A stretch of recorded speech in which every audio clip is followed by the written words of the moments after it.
नमस्कार दोस्तों, Radhe Radhe. I hope आप सब लोग अच्छे होंगे, मस्त होंगे, स्वस्थ होंगे। अगर खेसारी लाल यादव का कट्टर फैन है तो वीडियो के लास्ट तक देखिएगा, और नए हैं तो चैनल सब्सक्राइब करके एक प्यारा सा लाइक जरूर कीजिएगा। खेसारी लाल यादव की एक सॉन्ग है, उस सॉन्ग का नाम है ठीक है।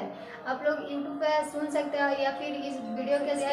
ये सॉन्ग अमेरिकन लोग बहुत ही ज़्यादा सुन रहा है। ये सॉन्ग सोशल मीडिया पे, फेसबुक और इंस्टाग्राम पर हर एक चीज़ पे बहुत ही ज़्यादा तेज़ी से वायरल हो रही है, जिसमें सारे फैन लोग भी बहुत ही ज़्यादा प्यार दिखा रहे हैं। जिसमें एक अमेरिकन बाबू साहब बहुत ही ज़्यादा अपने आवाज़ में उसे गा रहे हैं, जो कि बहुत ही प्यारा लग रहा है। और अमेरिकन भाई साहब ठीक है सॉन्ग गाए और बहुत ही ज़्यादा सोशल मीडिया वायरल हो रही है। यही सॉन्ग जब खेसारी लाल यादव के पास गया तो खेसारी भी अपने स्टोरी, इंस्टाग्राम के स्टोरी पे पोस्ट किया और बहुत ही ज़्यादा प्यार दिखाए।